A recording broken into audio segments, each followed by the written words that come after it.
Perial Asset Management vous présente la revue de presse de Jean-Pierre Corbel.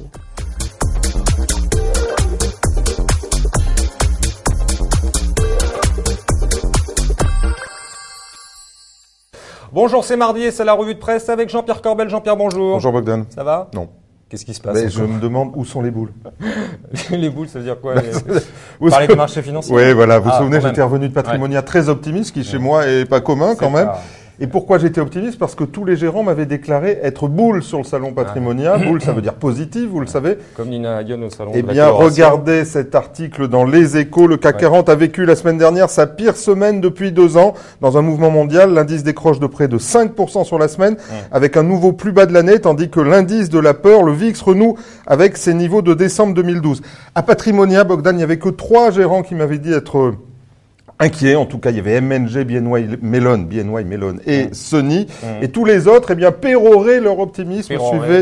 Suivez mon regard. Alors, je vous le dis, Bogdan, on a perdu les boules.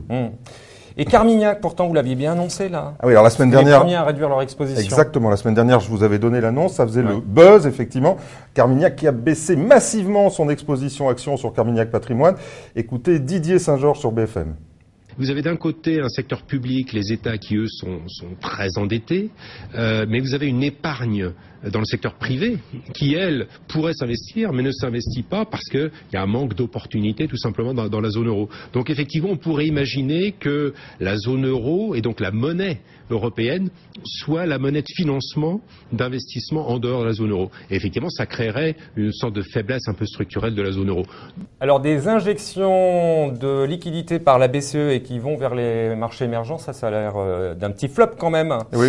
Et le fait de se retourner vers les marchés américains, là aussi, c'est pas très très bon parce que ça a baissé. Ben oui, alors l'Amérique a baissé, mais moins que l'Europe, Bogdan. Et puis l'Amérique a explosé ses plus hauts historiques, effectivement, ce qui n'est pas le cas de l'Europe. Pourtant, on pense qu'on n'est pas loin dans certains secteurs de la création de bulles. Regardez ce graphe sur Challenge. Un niveau de risque sans précédent depuis 99 dans la Silicon Valley. Les technos, PricewaterhouseCoopers prévoit un éclatement de cette bulle techno d'ici à 18 mois. Alors bon, on sait que les auditeurs, ils prévoient beaucoup de choses, mais on verra bien. En tout cas, c'est contrariant avec le discours ambiant. Et pourtant, la reprise de la croissance aux États-Unis, tout le monde y croit, je comprends pas. Bah, tout le monde. Écoutez encore Didier Saint-Georges, vous verrez, c'est pas forcément ça. Oui, il y a absolument un risque de ratage, c'est le risque principal d'ailleurs. Aujourd'hui, d'après nos analyses, la force, la résilience de la croissance américaine n'est pas si convaincante que cela. Quand une économie de la taille des États-Unis est capable de presque s'effondrer au premier trimestre sous un phénomène climatique, c'est bien qu'il n'y a pas en sous-jacent une force aussi conséquente. Oui, c'est dingue comment on peut passer comme ça de l'euphorie au pessimisme. Il y a une chanson de Dutronc là-dessus, je déconne. Non, alors le meilleur ami de Patrick Chen. Exactement. Alors tout le monde a peur, en tout cas du court terme avec l'indice. J'en parlais tout à l'heure, l'indice de la peur, le VIX. Notre ami Christian Vito, il est super vixé en ce moment, effectivement. À moyen terme, certains voient quand même que c'est en Europe que ça devrait se passer et que ça devrait monter. Donc il y a encore des optimistes, à l'image de Guillaume Dard, un autre ami, et regardez son article dans Le Point. Et il nous dit le potentiel de hausse se trouve en Europe du fait de l'euro et des taux bas, mais il faut être sélectif, Bogdan, et aller chercher les valeurs mobilières allemandes, notamment les titres à dividendes élevés et l'immobilier. Guillaume, de conclure que les années en 5 réservent de bonnes surprises. Maintenant qu'il faut être Madame Irma, faire de la numérologie pour prévoir la bourse. Guillaume, tu ne m'en voudras pas de ce mot d'humour. Même les huîtres, celui-là. Bon, l'immobilier, c'est quand même au top, là, non? Ah oui, alors, l'immobilier est cher, et pourtant, les taux sont au plus bas, Bogdan. Alors, vous savez, on est à 2,70 aujourd'hui sur 20 ans. Alors, je me suis livré un petit calcul. 2,70, vous empruntez 100 000 euros sur 20 ans, je prends mes fiches, ça fait un coût de 29 258 euros, coût global du crédit. Si on était à 4%, ça ferait 45 000 euros, et à 5, ça ferait 59 000. Ça veut dire quoi?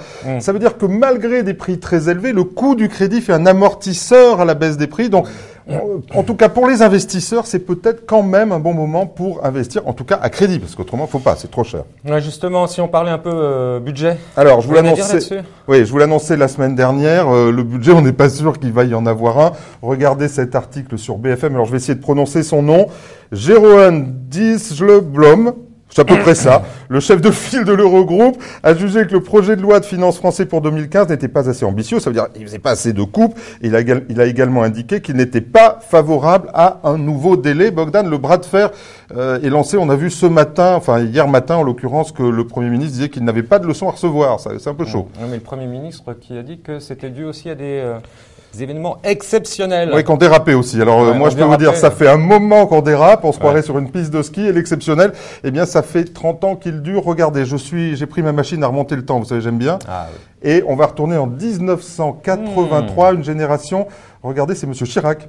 Je vous rappelle, Monsieur Delors, que en 1976, lorsque j'ai quitté le gouvernement, l'endettement de la France était de 35 milliards de francs.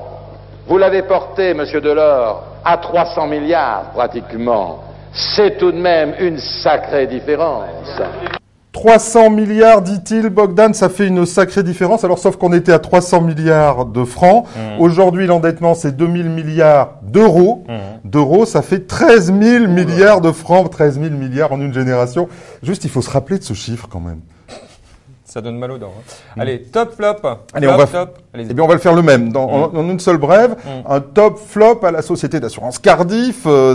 C'est pas souvent que je parle d'eux, des amis, effectivement. C'est un flop ou un top? Alors, ce sont les deux. Un top et un flop. Regardez, oh là, il est gentil. Regardez Cardiff, cet article. Nouveau, ça. Regardez cet article dans Challenge. L'assureur Cardiff qui crée un lab à Nanterre dédié aux nouvelles techno pour collaborer avec les startups et qui déclare que les marques, écoutez-moi, les marques qui survivront sont celles qui prendront le tournant de la technologie au bon moment. Non, c'est bon quand même pour l'assurance. C'est des grandes phrases, ça. Bon, allez. Flop. Ben, c'est le même. Mais pourquoi c'est le même? Parce que, en fait, ils sont sur les nouvelles techno. Alors, vous savez, Club Patrimoine, c'est un site internet. On est dans la nouvelle technologie. Et c'est un site internet qui réunit 40 000 visiteurs uniques. On a passé ce cap. On se rend pas compte, mais c'est énorme. Ouais, 40 000 ce mois-ci. Et alors, Cardiff, ils m'ont jamais appelé. Alors, Stanislas Chevalet, si tu nous écoutes, j'attends toujours que le téléphone sonne. Je savais que ça allait se terminer comme ça. C'était pas possible qu'il soit gentil tout le temps. Allez, un flop, un vrai alors, là. Non, un juste pour rire. Un juste pour rire, alors. Allez, on va aller voir de la télé-réalité. Regardez ça. Ben voilà, en fait, la chose la plus importante dans la vie de mon frère, c'est sa maison. Et il était loin d'imaginer ce qu'il faisait en me la confiant pour le week-end.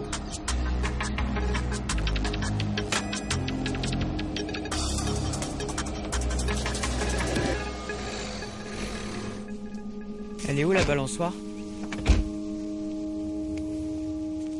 Quoi c'est beau là?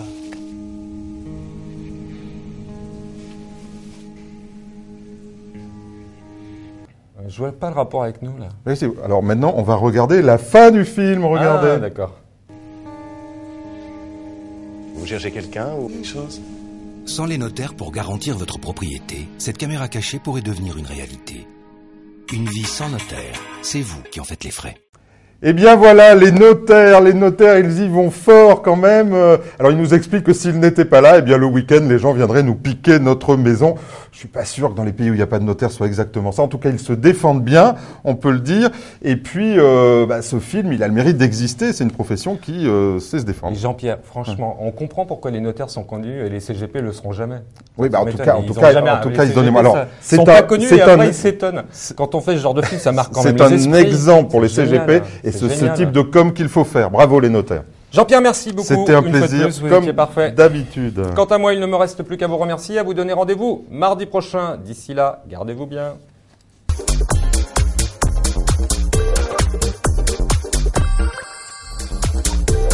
Ce programme Club Patrimoine vous a été présenté par Perial Asset Management.